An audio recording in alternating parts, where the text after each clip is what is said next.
The fact that To Pimp a Butterfly is 10 years old is insane to me. It sounds cliche, but it genuinely feels like it was only yesterday when the whole of hip-hop stood still on March 15th, 2015. I vividly remember waking up at the crack of dawn at like 6 a.m, having a coffee on my balcony, and hearing those opening words to Wesley's Theory for the first time. The next 80 or so minutes were unlike any first listen to an album I'd ever had or had since.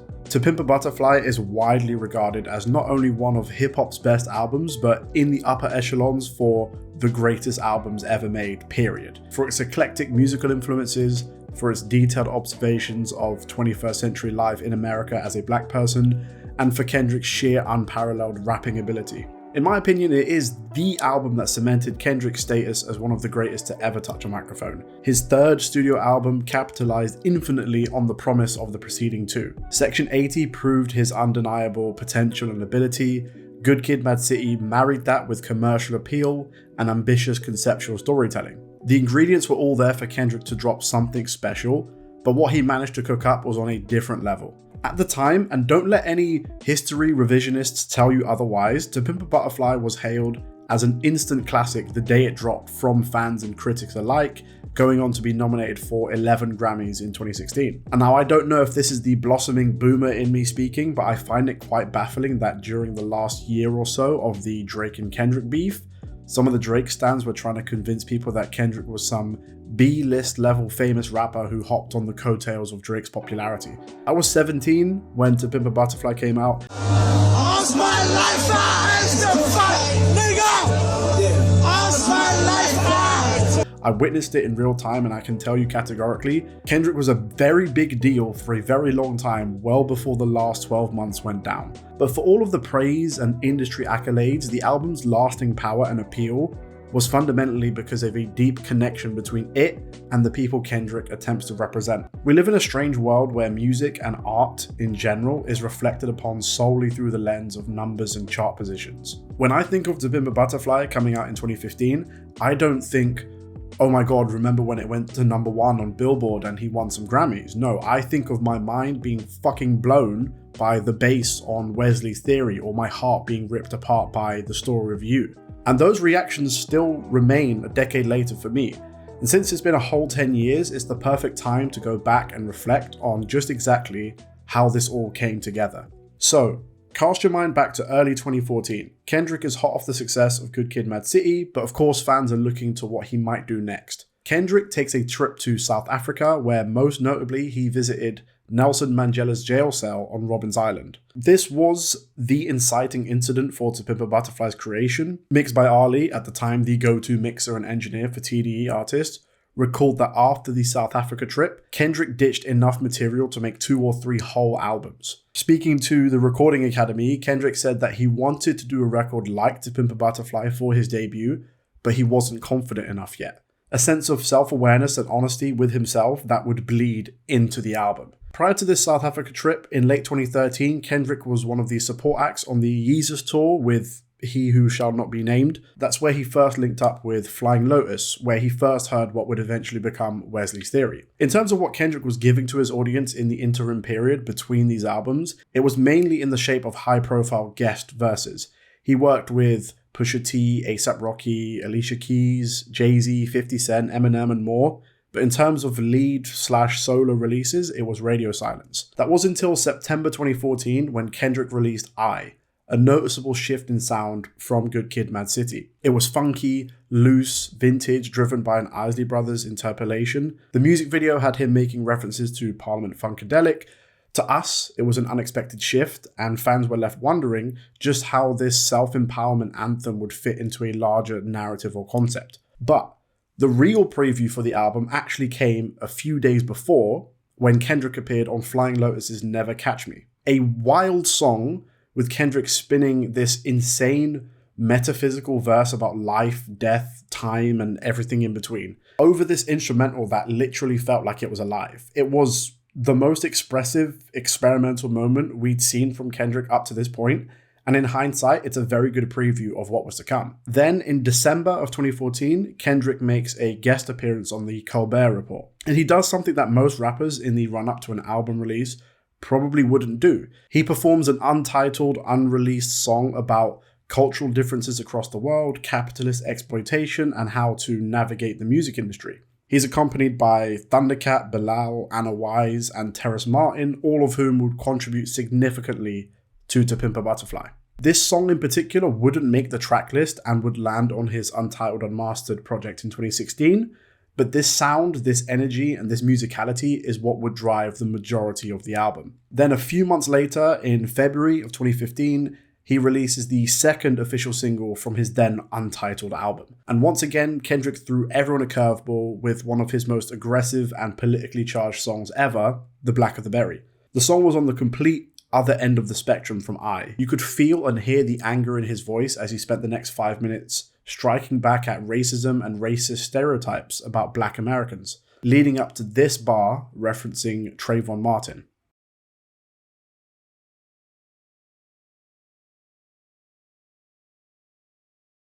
At the time, that mic drop moment was most certainly not without controversy, and it's easy to see why. Most of the criticism rested on the idea that Kendrick was perpetuating the so-called black-on-black crime narrative that pulls focus away from the very real institutional racism that pervades American culture. Kendrick responded to the criticism after the release of the album when speaking to MTV News. He said, "This is my life that I'm talking about. I'm not saying you might not even be from the streets. Know who I am first. Understand where I come from before you make any remarks, because I've been through a lot and I've seen a lot.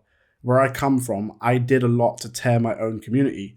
So for you to not recognize that and see 100% flip, please learn it." In my honest opinion, I can see why that criticism was levied against him. The idea of black on black violence is something only really attributed to black people. We don't speak of white on white or Asian on Asian violence. We just call it violence. And I have sympathy for those who saw Kendrick's lyric as counterproductive, especially coming at the end of such a powerful song that articulates and captures the experience of living in America as a black man. Kendrick's response, however, is to shift the lens to his personal observations that in his real life, he did things that was destructive to his own community, and this is his way of articulating that. Regardless, it's important to note what the general political climate was in the US in the run-up to Pimp a Butterfly, especially in regards to race relations. This was post Trayvon Martin, of course, post Eric Garner and Michael Brown, and just before Donald Trump had begun his presidential campaign. Right-wing populism was about to have a very big resurgence, and To Pimp a Butterfly was the preemptive counter to that. After this, the album was scheduled for release on March 23rd, but even that didn't go smoothly. On the 15th of March, strangely enough, the clean version for the album was made available to buy on iTunes before the standard version was available an hour later. Soon after, the standard version was taken down before suddenly reappearing a few hours later. Top Dog himself was very quick to express his anger for how the rollout was being ruined. He tweeted, "I would like to personally thank Interscope Records for fucking up our release. Somebody's got to pay for this mistake." It was Sunday night in the States, very, very, very early morning over here in the UK. I was up early to go to classes as I was still studying at the time, and I woke up to Twitter telling me that Kendrick's album had dropped a week early. I naturally did what any Kendrick fan would do in that position. I intentionally made myself late to classes so I can sit in complete silence and take the album in at home about 3 times. For the rest of my life, I will never forget sitting on that cold balcony, hearing that vinyl cracker and Boris Gardner's words of, "Every nigga is a star." As has been documented to death at this point, To Pimp a Butterfly is Kendrick's vision, assisted by an array of insanely talented creatives. Bilal, Thundercat, Terrace Martin, and Anna Wise, as previously mentioned, but also the likes of Soundwave, George Clinton, Taz Arnold, Layla Hathaway, and many more. It's a 16-track, 78-minute commentary and journey through personal trauma, racism, the music industry itself, and a lot more. Over the last 10 years, everyone and their nan has taken apart each and every track, every note, and every word of this album. I'm not going to do that. It's been done to death. I will go through each track as concisely as possible, but it's important to note that each track on its own could probably warrant a video that's an hour long. So, Wesley's Theory is where this journey starts. That 4-word repeated intro is the manifesto for this album, as Kendrick, Flying Lotus, Thundercat, and George Clinton link up for one of the wildest intros to a mainstream hip-hop album ever. Kendrick personifies the predatory music industry into human form as an exchange of sex, to illustrate the lust and allure of fame. On the chorus, we see Kendrick explain how the love for the art of rap has been lost and replaced with materialism. The first verse has Kendrick satirically dissecting his own naive optimism as he entered the world of fame, money, and success. He says things like he's going to buy a strap as soon as he's signed, for example. Throughout the verse, he makes fleeting but important observations about the institutions that supposedly hold America together. When he says he's going to buy a strap, he says, "Straight from the CIA, set it on my lap," a reference to the CIA's involvement in the crack epidemic of the 70s and 80s and the resulting violence that followed. Dr. Dre provides some insight and tells Kendrick that achieving this level of wealth and fame isn't very impressive. The important thing is maintaining and sustaining it. I think looking back from 2025, we can firmly say that Kendrick has been able to do that. The second verse is the really interesting one to me. He spits from the perspective of Uncle Sam, the living embodiment of capitalist America, as he attempts to lure Kendrick in with excessive unnecessary purchases. It's that uber consumerist mindset that Kendrick is satirizing. It also speaks to how those from particularly deprived backgrounds are not taught the functions of money, the basics of economics, and having that ingrained instant gratification. This is the pimping, so to speak, the industry, which is just another arm of capitalism in this context,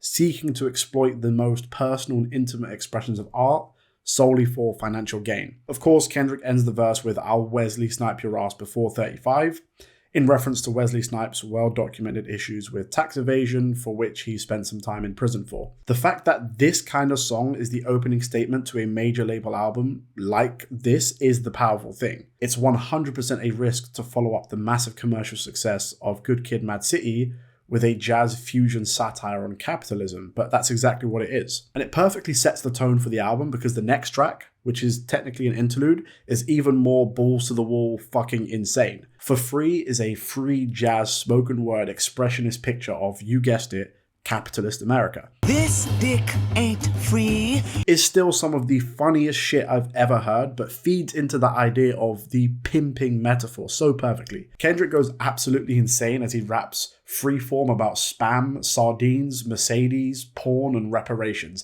It sounds fucking crazy, and it is in the best possible way. You looking at me like it ain't a receipt, like I never made ends meet, eating your leftovers and raw meat.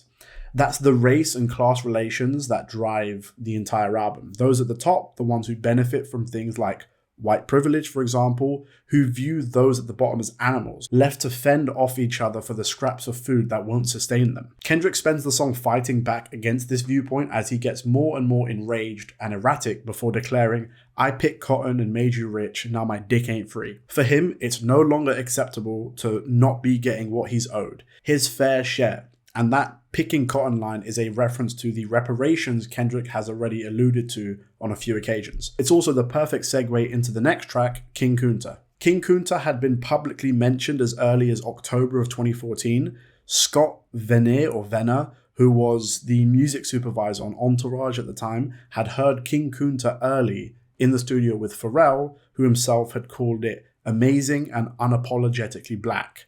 It most certainly lived up to the hype because King Kunta ended up as the next single from the album. Driven by that unmistakable bass and West Coast energy, King Kunta is an exploration of the duality of Kendrick's life at the time. Kunta being a reference to Kunta Kinte, the fictional main character of the Roots book, who was a slave brought to America during the slave trade. Kendrick reconciles being at the top of the music world while still having to live with the reality of racial inequality and injustice. His delivery is more to the point and direct than previous tracks, with most of King Kunta being primed for call and response. He questions the legitimacy of certain rappers and makes references to ghostwriting, once again a signifier of just how seriously Kendrick takes the art and craft of writing raps. Yams are used as this extensive metaphor for lust, sex, power, and money, as he briefly comments on the influence it had on the likes of Richard Pryor and Bill Clinton before going into that rapid-fire third verse. Hindsight is a beautiful thing because the bar, "I was going to kill a couple rappers but they did it to themselves," could not have aged more beautifully. Kendrick uses that third verse to remind everyone of exactly who he is, where he's come from, and how he views himself now. From a peasant to a prince to a motherfucking king. And as Dr. Dre alluded to on the opening track, the real challenge now is to maintain that status. Importantly, the end of King Kunta is where we get the first line of the poem that will run throughout the rest of the album and that will dictate the theme and narrative of following songs. The line uttered at the end of King Kunta is maybe the most well known. I remember you was conflicted, misusing your influence, to introduce the song Institutionalized. A super underrated track in Kendrick's catalogue, Institutionalized is one of the more zany but conceptually focused tracks on the album. Alongside Bilal, Snoop Dogg and Anna Wise, Kendrick once again plays with multiple meanings for different concepts. The first portion of the song briefly introduces us to Kendrick's mindset, the so-called hood mindset. Bilal and Anna Wise sing about how even if they ascended to the highest office in the land, their first priority would be bulletproofing their car and paying off their mum's rent. Kendrick's first verse is from this almost idealistic view of what it means to make it as an artist, comfortable and privileged enough to tell others, work hard enough and your dreams will become reality. Which is of course a positive message, but lacks the real world perception we're given in the second verse. He also acknowledges how once he's achieved success, the intentions of certain people around him changed. But something came over you once I took you to the fucking BET Awards. You're looking at artists like they harvested so many rollies around you and you want all of them. Kendrick not only acknowledges it, but embodies this person. Literally. Snoop Dogg introduces this dude as one of Kendrick's homies, and you can just hear the difference in Kendrick's voice. This person sounds at the end of their rope, dejected, fed up, and desperate. Am I supposed to do when I'm looking at walking licks? The constant big money talk about the mention in foreign whips. It's a very fair point of view. If you, as someone from a particularly troubled background, is in such close proximity to this kind of wealth, it would be very natural to feel some type of way about it. It's a recession, then why the fuck he a king of diamonds? No more living poor, meet my 4-4. This is the frustration this person feels. They are barely making ends meet, and they feel like this excess of wealth is being flaunted in their face. And this sentiment might be why, at the time, we very rarely, if ever, saw Kendrick flaunt his wealth in public appearances. This character goes on to tell Kendrick that he's plotting to rob some of his colleagues, frustrated and radicalized by the wealth inequality he's bearing witness to. And that second verse recontextualized Bilal's chorus of shit don't change until you get up and wash your ass. After the first verse, that's a positive message of work and you'll be rewarded. After this second verse, it's a lot more pessimistic, and when you direct it towards this desperate character Kendrick portrays, it's almost a call to revolution. Kendrick turns the lens back on himself with These Walls, where his poem gets a little longer. He adds, sometimes I did the same. These Walls, in hindsight, once again is even more powerful than when it first released. We know that These Walls is an exploration of secrets, abuse of power, and sex. The repeated phrase, if these walls could talk, after hearing Kendrick's admissions of infidelity on Mr. Morale 7 years later, makes it hit home even harder. Kendrick's verses are filled with metaphors and double entendres about desire, lust, and vulnerability. These walls could talk, they tell me to swim good. No boat I float better than he would. No life jacket, I'm not the god of Nazareth. Not to mention it's one of the smoothest sounding songs on the album, especially with those amazing guitars. The next verse is Kendrick foreshadowing exactly how he would misuse his influence with lines like, I don't know how long I can wait in these walls. I've been on the streets too long, looking at you from the outside in. We get an instrumental break as the whole energy of the song shifts from euphoric to sorrowful as Kendrick breaks down this story of a man sent to prison. But not any man, a man who had caused Kendrick personal, unimaginable pain, this man who had killed one of Kendrick's friends, immortalized in the amazing Sing About Me, I'm Dying of Thirst track. Kendrick sneers and taunts this person who's now living life behind bars, but that's not enough. Kendrick wants personal payback, and it's in the form of literally hooking up with the mother of this man's child. Kendrick says, so when you play this song, rewind the first verse about me abusing my power so you can hurt, about me and her in the shower whenever she horny. He's reveling in revenge, consistently mocking this guy, and of course, now we know this dude is in prison, the walls motif takes on an additional dimension. We slowly fade as we get the next portion of the poem. Kendrick reflects on his abuse of power, his resentment as he says, abuse of my power, full of resentment that turned into a deep depression, found myself screaming in a hotel room. That is where we literally go next. Kendrick usually includes a song or two that you will rarely go back to, but they stick with you. The likes of Sing About Me, I'm Dying of Thirst or Mother I Sober come to mind, but You might be the prime example of this. The existence of this song alone meant that I wasn't really surprised that he had something like Meet the Grahams in his back pocket. He'd already done something like that, only this time the target is himself. You is unironically maybe the most scathing track Kendrick has ever written about someone, and it's about him. Kendrick tears himself down, scolds himself for all of his shortcomings, including but not limited to his lack of confidence, his complacency, and a deep-rooted self-hate. The first portion is hardly even rapped, but rather screamed at us with tangible vitriol. The song pivots in the middle section from anger to sorrow as Kendrick literally holds back the tears to deliver the second half of the track. Kendrick expresses immense guilt for those he left back in the hood and rips into himself for not being there when a friend passed away. As Kendrick says, "You even FaceTimed instead of a hospital visit, guess you thought he'd recover well. Third surgery, they couldn't stop the bleeding for real. Then he died, God himself will say you fucking failed, you ain't try." The saxophone wails as Kendrick gathers his thoughts to dig even deeper into his own psyche. He touches on depression, survivor's guilt, mood swings, and alcoholism. Again, this is one of those songs that hits even harder in hindsight. When Kendrick says, "I know your secrets, don't let me tell them to the world," about that shit you think in that time I'm about to hurl, I now immediately think of Worldwide Steppers and Mother I Sober. A decade later, he called his own bluff and told the world those secrets about himself that made him sick. He then ends the song with a reference to suicidal ideation before we fade out. Now, as you can imagine, this is not a particularly fun track to listen to, but it might be the most essential on the album. Kendrick said when recording the song, "That was one of the hardest songs that I had to write. There's some very dark moments in there, all my insecurities and selfishness and letdowns. That shit is depressing as a motherfucker, but it helps though, it helps." And you can feel that in every word that this was not a normal song to record. It's not just poetic license, but something greater and more truthful than that.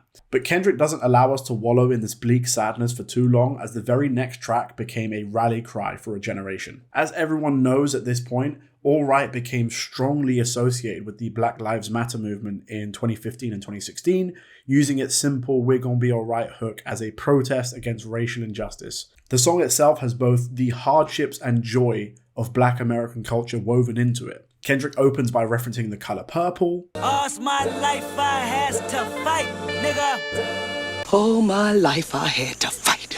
The novel documenting the struggle for the empowerment of Black women in America. Pharrell's simple hook has, of course, been immortalized, so much so that it can be very easy to overlook just how Kendrick is actually spitting on his verses. Kendrick continues the theme of navigating this newfound fame and success in a predatory and, frankly, racist music industry. His pre-chorus touches on police brutality and the enduring aspect of institutional racism, but expresses a desire to show strength and continue to fight. The second verse is super important within the overarching narrative of the album. Like Wesley's theory, he raps from the perspective of this conceptual being, only now Uncle Sam has been replaced by Lucy, or Lucifer, the living embodiment of lust and greed. Kendrick then portrays this being as something that knowingly does wrong, is greedy, and only cares about money, attempting to lure Kendrick in with this excess.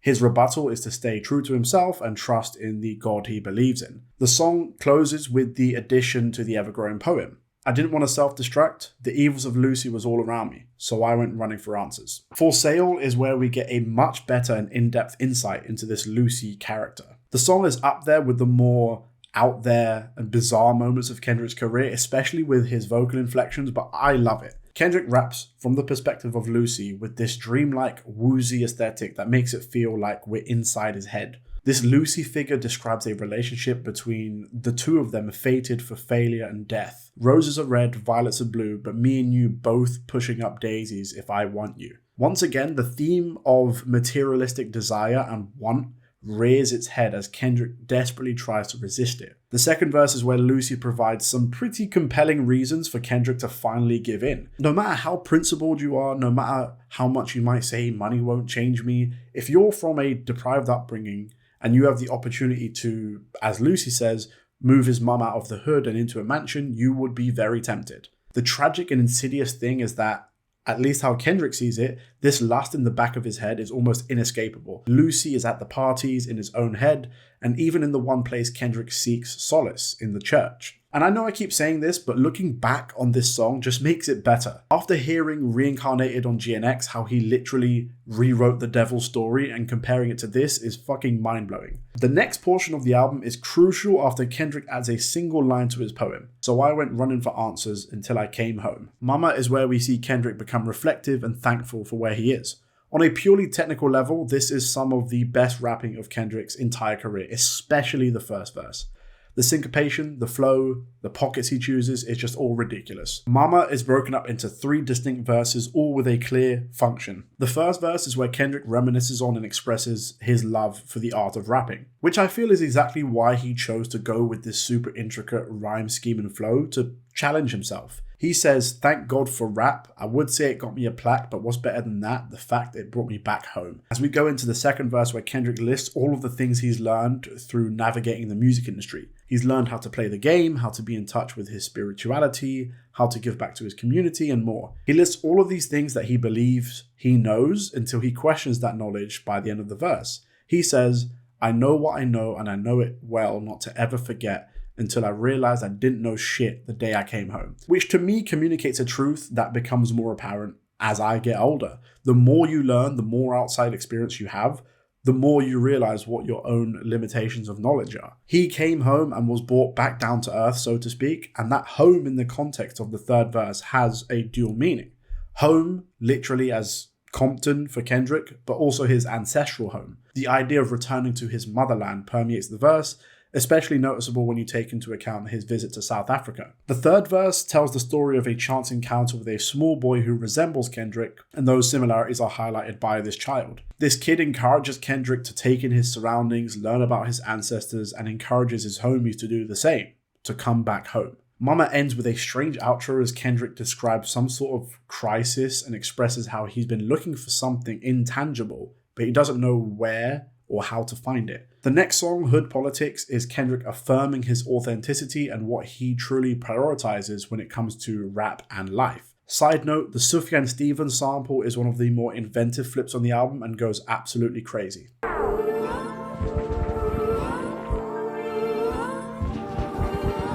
Been A1 since day one, you niggas boo-boo. Your homeboy, you block that you're from. Kendrick immediately positions himself as someone who has bigger fish to fry than rap politics. "I don't give a fuck about no politics in rap. Our little homer Stunny Deuce ain't never coming back." Stunner Deuce, a friend of Kendrick's whose real name was Chad Keaton, was killed in Kendrick's hometown of Compton in August of 2013. It provides that validity that what Kendrick raps about isn't just writing for the sake of it, it's his real life. Kendrick goes on to state how well connected he is by his community neighbors and lists a litany of apparent Southern California gangs. The second verse is where it appears Kendrick briefly reverts to that 17-year-old version of himself from Good Kid, Mad City, where he's overtly boasting and ready for violence. He then provides a parallel between gangs and the 2 main political parties in the US, pointing out what he sees as blatant hypocrisy. One is allowed to commit mass acts of violence, engage in territorial warfare for very flimsy reasons, but because it's sanctioned by government, it's permissible. Verse 3 is where Kendrick provides a wider commentary on rap politics, specifically calling out fake critics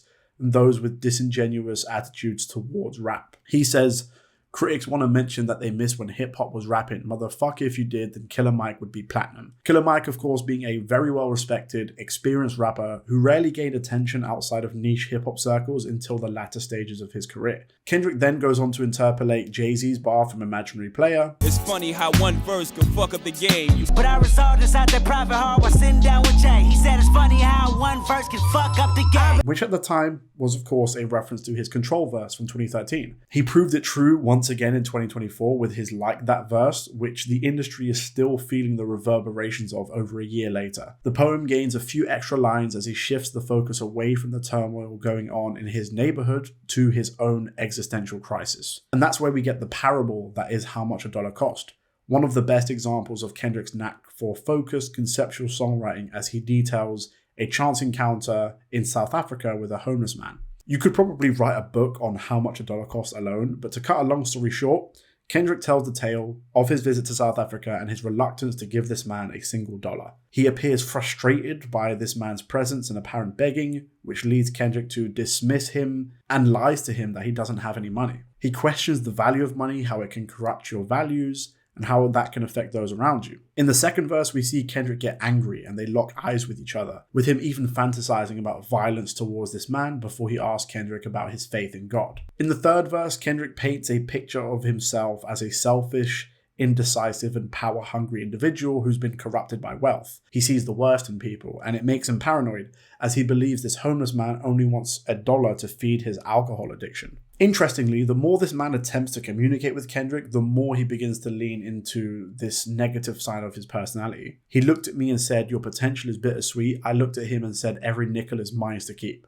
The song ends as this homeless man reveals himself to be God, telling Kendrick that his selfishness has cost him his spot in heaven. How much a dollar cost in this instance is Kendrick's salvation. Kendrick's faith and weaving in religion into his lyrics is well documented, but this feels different.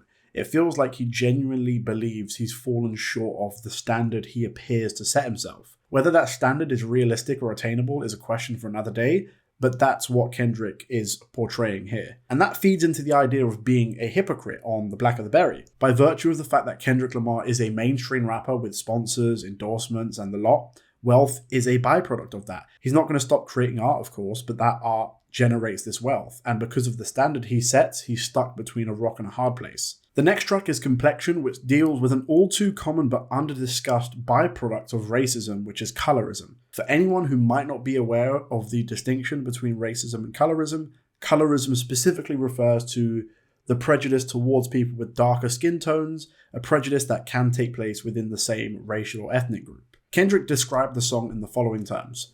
The idea was to make a record that reflected all complexions of black women. There's a separation between the light and the dark skin because it's just in our nature to do so, but we're all black. The concept came from South Africa, and I saw all of these different colors speaking a beautiful language. He frames this discussion in this story of a dark-skinned slave falling in love with a lighter-skinned woman.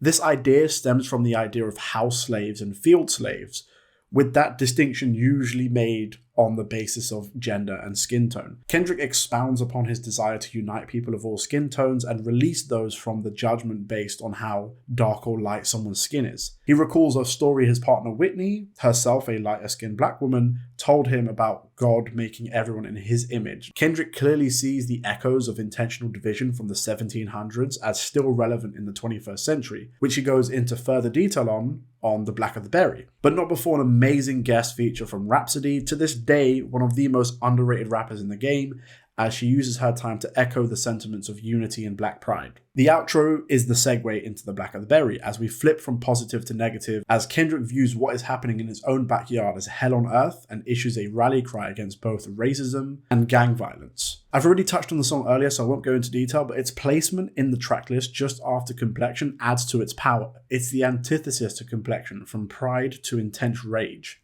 After The Black of the Berry, we get You Ain't Gotta Lie, a pivot back towards an attempt at uplifting his community and shedding insecurities. The thesis of the song is simply just being true to yourself, not being peer pressured to act a certain way, wrapped from the perspective of Kendrick's mother imparting advice. She says things like, "I could spot you from a mile away, I could see your insecurities written all on your face," echoing the old adage that mother knows best. The bridge lists a load of things that people Kendrick knows do and say to attempt to fit the mold, bragging about guns, money, and women. Importantly, this takes place after Mama and Hood Politics, where Kendrick returned home. The contextual importance is that he's been told these things after returning home as an international commercially successful rapper, with people attempting to impress him with things he frankly couldn't care about. He then repeats the simple phrase, "You ain't gotta lie" to kick it. Kendrick on the second verse explores how these insecurities and jealousy feed into people playing up to the character they think they need to portray. On the face of it, you hear this advice coming from Kendrick and it sounds like very sound advice. But we've heard These Walls, we've heard You and Hood Politics and so on. And we know that even Kendrick himself isn't immune to these kinds of insecurities, feeding back into that idea of being a hypocrite on The Black of the Berry. The final verse is Kendrick's direct response to those who continue to live in this phony reality, constantly playing up to what he sees as a stereotype or an imitation of the, quote, rapper gangster lifestyle. As the song fades, we begin to hear a crowd as we transition into I, the penultimate track.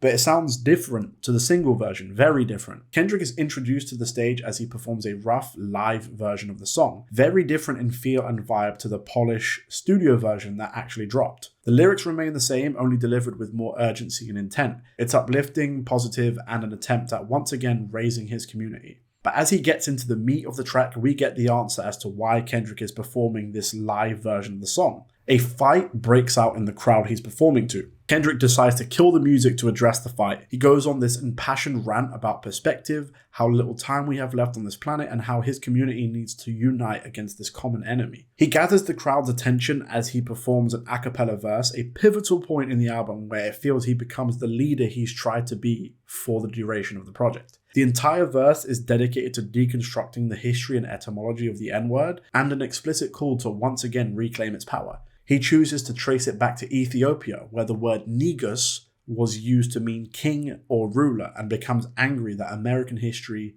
chooses to overlook that history. It fits in perfectly with Eyes framing as a self-love black empowerment anthem as he flips something as powerful as the N-word into a positive and ends the song on that note, before we transition into the album's final massive track. Mortal Man is what we close with as Kendrick ponders what his legacy both is and will be. He questions himself, his faith, his fame, and everything in between. He makes the important admission that he is doing this whole thing for both selfish and altruistic reasons. Kendrick repeats the phrase, "When shit hits the fan, is you still a fan?" questioning his fans' loyalty and ability to see through media perceptions of him. On the first verse, he seems to genuinely care about the distinction between perception and reality. If the government want me dead, plant cocaine in my car, would you judge me a drug head or see me as K. Lamar? The second verse is where Kendrick gets more introspective and existential, asking questions like, can one be immortalized whilst you're still alive? Will he live to see the full extent of his legacy is what he's wondering. As he has at every point in the album, Kendrick makes it a point to question both his and his community's commitment to the cause. You want to love like Nelson, you want to be like Nelson, you want to walk in his shoes, but your peacemaking is seldom. Bars. It's an address to both the violence and hurt Kendrick has inflicted and seen in his life. It's not too dissimilar from this bar, from Reincarnated almost 10 years later. I'm trying to push peace in LA, but you love war. No, I don't. Oh, yes, you do. Okay, then tell me the truth. The final verse is where Kendrick details his experience in South Africa and the effect visiting Robben's Island had on him, before listing a string of leaders whom Kendrick believes were betrayed in some way. But at this point in the song, there's still like 7 minutes of runtime left, so what is happening? Well, first of all, Kendrick gets to finish the poem he's been reciting throughout the album, and ends it on a point of unity in his community. And then Kendrick starts speaking as if he's having a conversation, saying he's glad he finally got the chance to speak to this person. And this is where we get one of the biggest and best mindfuck moments I've ever heard on an album. It turns out this entire time, Kendrick has been reciting this poem to Tupac Shakur. Not only that, but Kendrick has used excerpts from an old Tupac interview, spliced his questions in, and makes it sound like they are having an actual back and forth conversation. If you didn't know who Tupac was and that he had passed away, you'd think this was just two dudes chatting. Tupac speaks on the continuing wealth disparity and racism in America and how that it'll get to a boiling point that we might not be able to turn back from. Kendrick speaks in the past, present, and future tense like we're in some strange, suspended metaphysical void where he can speak to the dead about the future as they share their love and passion for rap. In an interview shortly after the album dropped, Kendrick said of Tupac's words, "Answers that Pac is giving answers for today. The world's got to hear this, and they've got to hear it on a major scale. I got that opportunity, and I give love and I give thanks to his mother for allowing me to use her son's vocals in a positive light." Kendrick closes out the album with another poem recitation where he delves deeper into the metaphor of the butterfly and caterpillar. The poem functions to personify the concepts of growth, change, self-perception, struggle, and succinctly wraps up every single song and theme onto Pimp a Butterfly. Kendrick calls out to Tupac for his perspective on Kendrick's poem, but his call goes unanswered. 10 years later, the album continues to be heralded as one of the greatest of all time. And one of its key qualities for me is how little it sounds like the year 2015. It's truly a timeless experience and has stood the test of time. 2 years later in 2017, Kendrick emphasized the point he wanted to make with the album. He said, "You might not have heard the songs like on the radio all day, but you heard it in the streets, in communities, and on the news." Kendrick was comfortable proving himself as the best rapper in the game without having to justify it on the charts, but on pure artistry and ambition. And that ethos of Kendrick remains. Although Kendrick is somewhat of a chameleon and every album is different, that is kind of the point. Growth, perspective change, and aging are all human, and his music continues to reflect that. I personally don't want another To Pimp a Butterfly from Kendrick because we already have the best version of it. It's the same reason I don't want or need another Damn or another Mr. Morale. Because To Pimp a Butterfly exists as a direct result of his willingness to not be stuck in the past with his music, and to always look forward. In this post-truth, alternative facts, right-wing populism slope, America in particular is sliding down rapidly in 2025. To Pimp a Butterfly once again becomes relevant. It is a beacon and light for those who need hope, articulating the uniquely Black American 21st century experience like no album has done since.